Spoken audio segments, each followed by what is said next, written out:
I'm Andy Temte, and welcome to the Saturday Morning Muse. Start your weekend with me by exploring topics that span leadership, business management, education, and other musings that are designed to support your journey of personal and professional continuous improvement.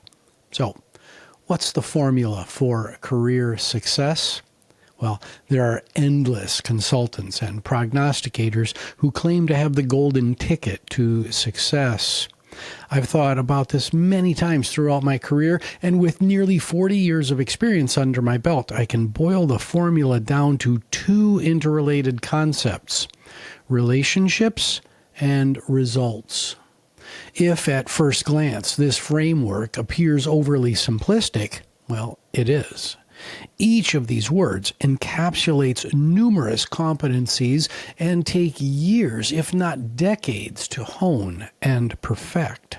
So let's spend a bit of time diving into the nuance behind our formula. And as a note, today we'll be focusing on the first part of the formula, which is relationships. But before we dive into the topic of relationships, it's important that we discuss a critical precondition to success, which is to know thyself.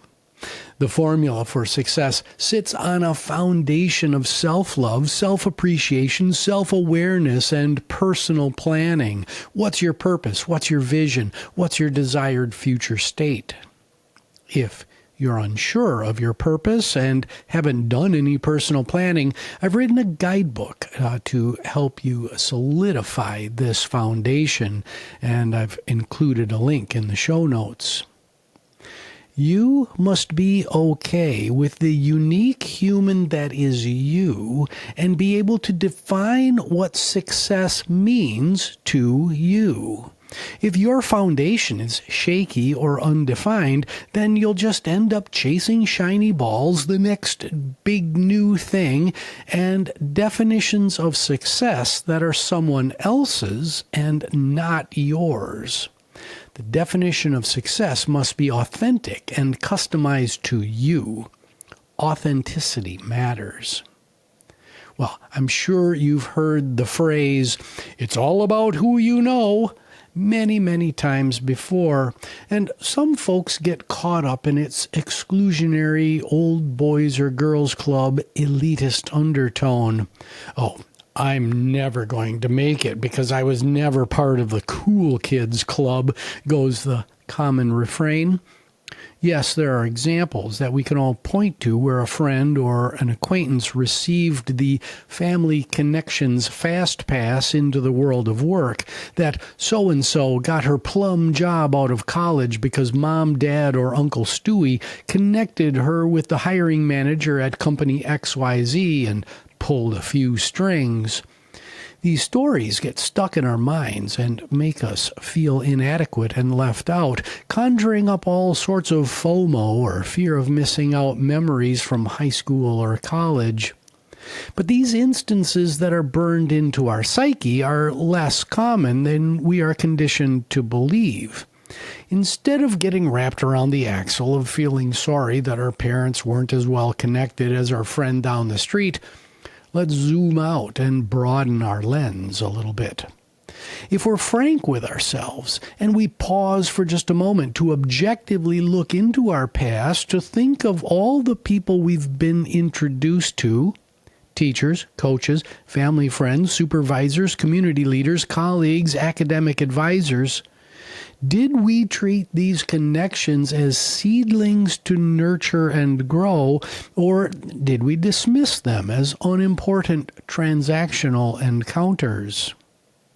Most of us can look back and recall many examples where we did not expend the energy that's needed to keep a potentially valuable relationship alive. You see, developing a robust professional network takes time, energy, and skill. Contrary to the common misperceptions that I've noted previously, everyone can build an impactful professional network. Doing so requires a host of human skills, also known as soft skills, such as communication, influence, critical thinking, emotional intelligence, self-awareness, active listening, persistence, drive, courage, intention, and many others.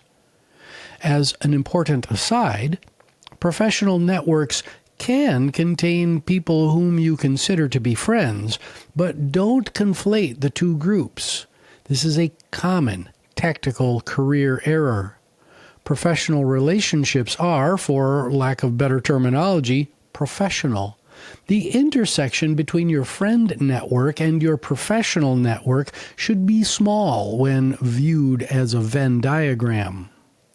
Also note that while there is likely a small subset of your professional network that will help you out of the goodness of their hearts, the majority of professional relationships are mutually beneficial two-way streets. You add value to them, and they add value to you. If this value equation gets out of balance, the party that's receiving less value will be reluctant to help the other party in the future and will ultimately opt out of the network. Hence, professional networks require continual monitoring and maintenance for the strength and balance of the value equation. Now, a portion of this bidirectional value equation is reputation. My reputation matters to the members of my professional network and vice versa. Can I be trusted, relied upon? Am I kind? Do I hold others accountable? Am I a favorites playing gossip, or am I equitable, inclusive as a leader? Do I care? Or am I just playing the game of business for myself and my own benefit? Finally, do I consistently produce results? This focus on creating and adding value leads us to the second part of our not-so-secret formula for success, which is results. But alas, we'll have to leave it here for today and continue the conversation next week. Thank you so much for listening, and have a wonderful weekend as you recharge for the week ahead.